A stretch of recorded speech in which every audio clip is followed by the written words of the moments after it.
Desde el plano judicial, este año hemos tenido un claro protagonista, Álvaro García Ortiz, el exfiscal general del Estado, que fue condenado por un delito de revelación de secretos.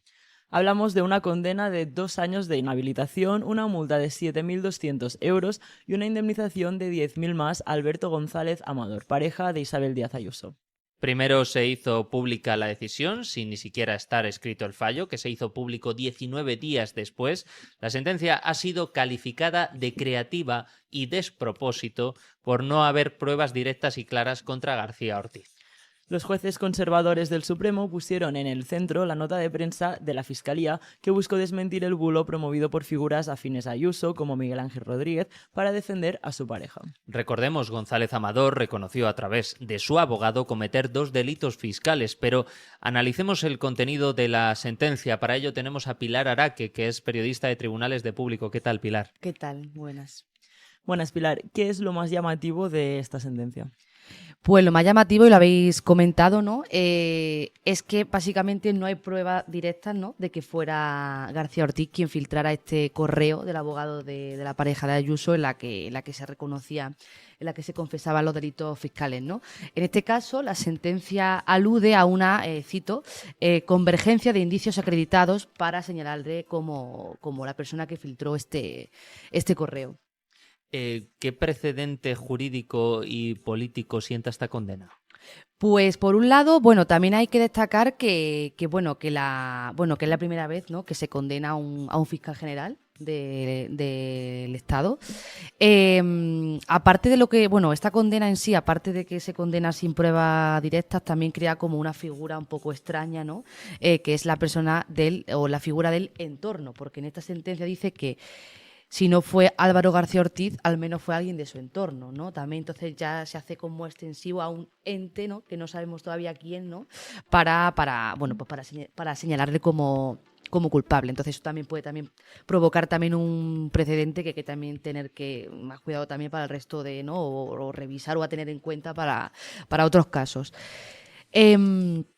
También hay que destacar que la condena en sí, antes de que el propio condenado supiera por qué se le condenaba, él ya dimitió, con lo cual ya tuvo efectos antes de, por así decirlo, de que se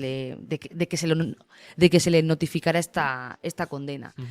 También, por otro lado, es relevante y llamativo el hecho de que con esta sentencia gana y triunfa un bulo, porque todo esto, como lo habéis también comentado, surge a raíz de desmentir el bulo difundido por el jefe de gabinete de Isabel Díaz Ayuso, con lo cual no tiene ninguna validez, por así decirlo, tampoco, o sienta un precedente a la hora de cómo tiene que actuar una institución para desmentir un bulo. Recordemos que en esa nota de prensa que luego se emite para responder a este bulo difundido por Miguel Ángel Rodríguez, no se da ningún dato que ya no se hubiera dado antes, con lo cual no se filtró ningún dato que ya no se hubiera conocido. Simplemente fiscal, pues estuvo pendiente de esto, ¿no?, pues para desmentir esta afirmación que había hecho Miguel Ángel Rodríguez, ¿no?, con lo cual, pues bueno, de cara al futuro también deja un poco en el aire, ¿no?, esa actuación de cómo se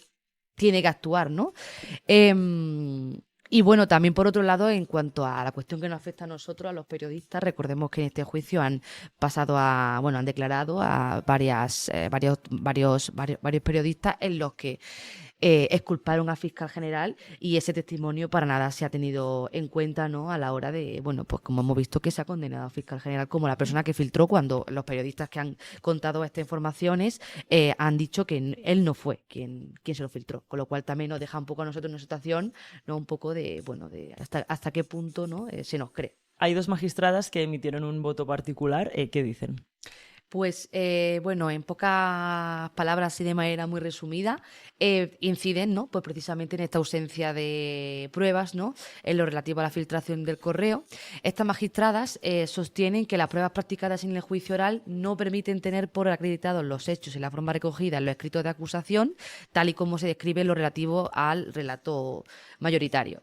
También sobre la emisión de la nota de prensa, las magistradas destacan que, tal como recoge el Estatuto Orgánico, el Ministerio Fiscal puede y debe informar a la opinión pública de los acontecimientos que tengan lugar en los procedimientos judiciales. En este caso, además, estas magistradas señalan, ¿no?, que esta actuación, ¿no?, de Álvaro García Ortiz, que con esta actuación se desmintió una acusación falsa de actuación ilícita de la Fiscalía, con lo cual estaba justificada precisamente que se emitiera esta nota de prensa, que, recordemos, no contenía ningún dato más que ya no hubiera sido público. Y también esto es un hecho también que se recoge en este voto particular, en el que también a ellas sí que dan credibilidad al testimonio de los periodistas. Además dicen que no han, que bueno, pues que ha sido en todo momento, que ha tenido su concordancia, ¿no? Y bueno, pues a ellas sí que le dan esta credibilidad que la decisión mayoritaria no le da. Claro. Al menos no se mete ahí. Hay dos líneas, ¿no? Por una parte la cuestión del delito, que es cómo va a haber revelación de secretos si el secreto ya se conocía y por lo tanto no era secreto. Y luego, por otra parte, ¿no?, lo que dicen las dos abogadas tiene que ver con cómo se puede defender la Fiscalía ante situaciones como estas, ¿no? Que queda un poco desamparada, ¿no? Efectivamente, queda un poco en el aire, ya lo hemos comentado, ¿no?, de que en qué posición quedan, ¿no?, para un futuro si se vuelve a dar una situación similar, ¿no?, en la que tú te tienes que defender, porque además recordemos que este bulo atacaba de manera también directa a la Fiscalía, ¿no?, al menos porque no se le acusa, claro, exactamente. Entonces, claro, ¿tú cómo te vas a defender ahora de un eventual bulo o información que no se ajusta a la realidad? Sin tener, claro, teniendo en cuenta que ya han condenado a una persona por algo similar. Entonces, claro, ahí también sienta un precedente, ¿no?, que deja también un vacío, ¿no?, que bueno, pues ya veremos en un futuro cómo puede afectar, claro. ¿Qué puede hacer ahora? Él ya es fiscal general del Estado. ¿Puede recurrir al Supremo? ¿Puede ir al Constitucional? ¿Qué es lo que puede hacer? En esencia son dos pasos. El primer paso que tiene que hacer el fiscal sí o sí es presentar un recurso de nulidad ante esta misma sala, en lo que aparentemente y todo apunta a que va a hacer. Se da por hecho, ¿no?, que esta sala lo va a rechazar, ¿no?, porque sería una autoenmienda, ¿no? Entonces, lo más probable es que lo rechace, pero este paso ya dejará vía libre a García Ortiz para recurrir ante el Constitucional, y ahí sí presentar un recurso de amparo. Ya se verá si el Constitucional pues admite, en caso de que se presente, se admite este recurso, y dentro ya de esa admisión, de revisar ese recurso, si le dan la razón. Claro, hay que decir que la sentencia del Supremo es definitiva. Lo que podría hacer el Constitucional en ese caso es decir si se ha vulnerado algún derecho durante el proceso. Efectivamente. La sentencia ya es, al ser el Supremo, es la última instancia judicial, con lo cual ya esa sentencia es definitiva. Pero vamos a entrar ahorita en materia del impacto jurídico también. Vamos a desmenuzar un poco la sentencia. Estoy en conexión con José Antonio Martín Pallín, magistrado emérito del Tribunal Supremo. José Antonio, buenos días. Muchas gracias por estar con nosotras en el tablero. Hola, buenos días, Roge. ¿Cómo estamos? José Antonio, yo soy una periodista, muchas cuestiones legales que se me escapan, pero digo, ¿a quién no se le van a escapar? A José Antonio Martín Pallín. Pero debo decir que yo, leyendo lo que he podido leer, he leído la sentencia, las partes que entendía, las partes que no, pero la verdad es que hay cosas que me parecen bien llamativas. Dime tú si estoy en lo correcto. ¿Hasta qué punto puedes decir que esta sentencia realmente prueba? Porque se ve cosas como que dice... tal vez no, presuntamente no llegan a decir, pero dicen cosas que también dejan como a la sospecha para justificar cómo se llega a la condena. Es cuando menos extraño. ¿Cuáles son para ti esas claves fundamentales que describen esta sentencia, José Antonio? Bueno, yo a esto solo encuentro una explicación. Al terminar el juicio, los magistrados nos retiramos a deliberar. La deliberación dura más o menos tiempo, pero aquí se ha producido, en mi opinión, de la siguiente manera. Señores, esto es una clara sentencia condenatoria.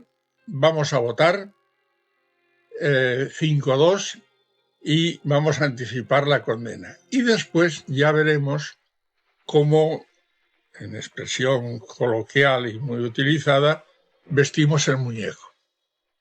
Y han tratado de vestir el muñeco. Entonces la sentencia pues tiene una serie de agujeros negros que la van a llevar irremediablemente a su anulación por vulneración. Vamos, yo en mi vida profesional no he visto tantas vulneraciones de derechos fundamentales como los que se contienen en esta sentencia. José Antonio, hablabas de vulneraciones, que me parece importante, y aquí va lo otro que me parece clave. Hemos sabido también de los 2 votos particulares. Los votos particulares desmenuzan bastante pormenorizadamente también las razones por las cuales consideran que la condena no debería serlo. No es la primera vez que hay votos particulares, pero ¿cuál es la relevancia de estos en concreto, en este caso en concreto, José Antonio? Hombre, cualquier decisión, lo que valen son los razonamientos. ¿Por qué se llega a esta conclusión? Hablabas antes de que, bueno, pues ha habido muchos panegidistas entusiastas de la sentencia en la que dicen es contundente, vamos, yo tiro de sinónimos, tengo aquí un diccionario de sinónimos y puedo decir apabullante, contundente, demoledora, en fin, pero sí, pero ¿por qué? Porque en las sentencias hay que demostrar por qué se llega a la conclusión. Comencemos por los hechos probados. Los hechos probados son los pilares de cualquier resolución judicial. Los hechos probados tienen 5 folios y los fundamentos 200 o 300 o podían tener 500 porque no hay más que tirar de la base de datos y ahí se va rellenando. En los hechos probados yo llamo la atención sobre la página 18, apartado último, en el que se dice que o bien el fiscal general del Estado o alguien de su entorno con su consentimiento, autorización o aquiescencia, no recuerdo exactamente la palabra, filtró a Miguel Ángel Campos, periodista de la SER, el contenido de un documento que en absoluto ni es secreto, ni es reservado, ni se le puede considerar como un ataque a la intimidad de nadie. Entonces, claro, le está acusando a Miguel Ángel Campos de un delito de falso testimonio.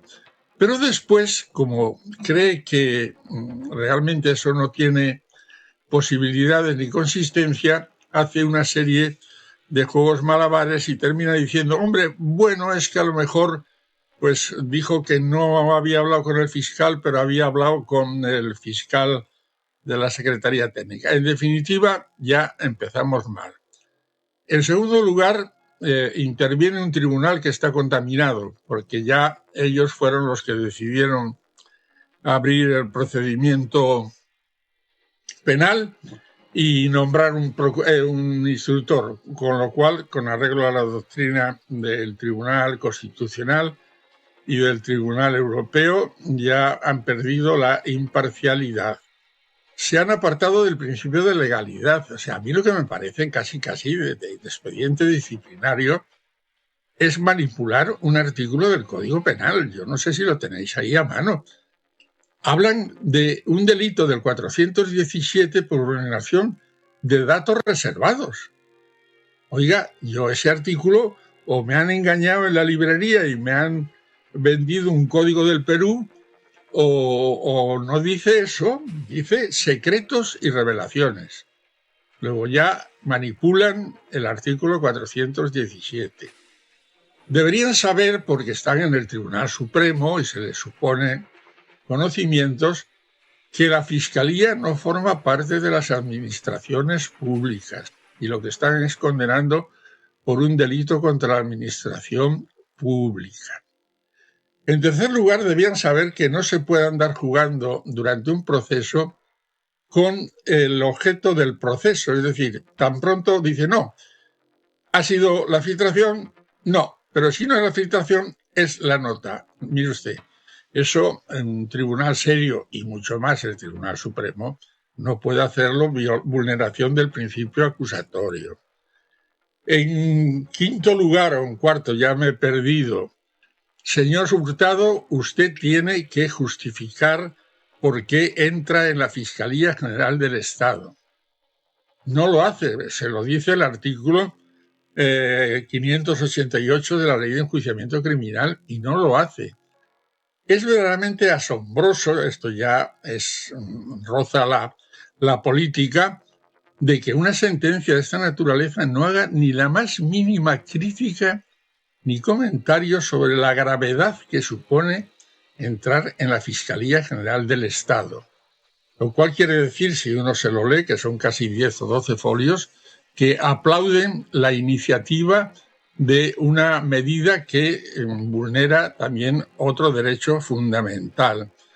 En definitiva, pues los panegiristas dicen, no, es que blinda, mire usted, en materia de derechos fundamentales, el Supremo no blinda nada. Da su opinión, pero el que decide en materia de derechos fundamentales es el Tribunal Constitucional y el Tribunal de Estrasburgo. Por tanto, modérense, por favor, tómense un tranquilizante. Ya veremos cuando llegue esto al Tribunal Constitucional si efectivamente se anula o no la sentencia por vulneración de 3, 4, 5, ya pierdo la cuenta, de derechos fundamentales. La verdad que lo que nos cuentas, estábamos reaccionando aquí también un poco en la mesa, es que escalofría el cuerpo, porque a mí también yo tengo una pregunta que a lo mejor tiene que ver con que yo sea periodista, José Antonio, entonces también barro para casa, como dicen. Pero claro, una cosa que me parece destacable es que hubo testimonios de varios periodistas que decían directamente que el ex fiscal general del Estado no era su fuente. Es más, dijeron más de uno abiertamente: no voy a decir mi fuente porque me amparo a mi derecho profesional, pero puedo confirmar que no lo era Álvaro García Ortiz. Es contundente. Sin embargo, hay, para comenzar, uno de los testimonios que casi ni se mencionan en la sentencia, que eso también me parece relevante. ¿Cómo quedan estos periodistas, José Antonio? Porque lo cierto es que han declarado en sede judicial. Se entiende que decían la verdad. Sin embargo, la sentencia pasa muy por encima, por decir algo, de estos testimonios contundentes. No los considera medios probatorios. Entiendo que no es que no les crea. ¿O cómo es la figura legal en este caso? No, pero aquí lo que hace la sala, habilidosamente, es un juego de un taur dialéctico. En el sentido, dice, hombre, Álvaro García Ortiz en persona no ha sido, pero añaden, ha podido ser otra persona por su orden o mandato. Entonces, mire usted, toda expresión tiene una lógica. Dice, ¿a mí qué más me da? Y en primer lugar, ¿por qué se sacan ustedes de la manga que por mandato? ¿De dónde se lo han sacado? O ha sido Álvaro o no ha sido el fiscal, pero no se saquen ustedes de la manga que por mandato o conocimiento, porque no aparece por ningún lado. Les está llamando, les está acusando de falso testimonio y sin embargo, pues no hacen absolutamente nada. El Consejo del Poder Judicial sigue instalado en Marqués de la Ensenada. La cuestión es gravísima. Decía esta mañana esa ilustre politóloga que vive en el centro de torturas de la Puerta del Sol, que había tenido repercusión internacional la cosa. Bueno, dijo mundial, yo la rebajaría un poco y diría internacional. Pero claro, sí ha tenido una repercusión internacional porque es lógico que una condena al fiscal general de Italia, de Francia o de otro país de la Unión Europea sea noticia. Ahora, lo que no ha leído son las críticas a la barbaridad jurídica que no entienden la mayor parte de los comentaristas internacionales. Que me digan un solo jurista que haya salido, bueno, todavía es un poco prematuro, pero que haya salido apoyando en su momento, hace ya tiempo, la iniciación de un procedimiento penal por unos hechos de esta naturaleza que, según los alemanes, que son los gurús del derecho penal, llaman delitos de bagatela. José Antonio, te quiero hacer esta pregunta porque también me parece importante. Arrancábamos hoy nuestro programa en la mesa de análisis con las declaraciones de ayer del presidente Pedro Sánchez a raíz de la sentencia que ya conocíamos. Una sentencia que, recordamos, llega más de 15 días después de conocer la condena. Pero bueno, la postura del presidente nos parecía también relevante. El presidente Pedro Sánchez ayer, sobre la tarde-noche, después de conocer la sentencia, insisto, ha sido contundente en apoyo a Álvaro García Ortiz. Ha dicho que lo que él ha hecho es decir y cuidar la verdad y que la que debería pedir perdón es Isabel Díaz Ayuso. ¿Hasta qué punto, José Antonio, tú como magistrado emérito del Tribunal Supremo, consideras que este también es un punto de inflexión en la relación pública que han mantenido, por ejemplo, un presidente o un gobierno con respecto a las decisiones del Poder Judicial? Bueno, es que las decisiones son ya varias y preocupantes, porque, claro, si volvemos la vista atrás, somos el único país de Europa que ha condenado a 2 presidentes, presidente y presidenta, de asambleas parlamentarias soberanas por aplicar los reglamentos de la Cámara. Véase señora Tucha, véase señora Carmen Forcadell. Ya somos una excepción europea, aparte de la energética. A todo esto se acumula la cadena, que ya creo que hemos hablado más de una vez en esta emisora, de querellas contra Podemos y personas adláteres que fueran archivadas, menos la de Isa Serra y la de Alberto Rodríguez. Y, por tanto, la cuestión es grave porque es una especie de secuencia premeditada que constituye lo que yo denomino un golpe de Estado judicial. Esta mañana estaba en otra emisora y un tertuliano decía: ¿mantiene usted que esto es un golpe judicial? Y además me combinó, como en el colegio me hacían los curas del Padre Astete: diga usted sí o no. Hombre, yo todavía conservo la tranquilidad y le dije: por favor, léase usted el libro de Curcio Malaparte, La técnica del golpe de Estado, y se dará cuenta que para dar un golpe de Estado no hace falta entrar con un tricornio o sombrero de torero, como dijo la televisión sueca, y decir todo el mundo al suelo. Pero no, hay otras formas de dar golpes de Estado, ¿no? Y Curcio Malaparte lo sabía muy bien, porque además fue fascista y después evolucionó, ¿no?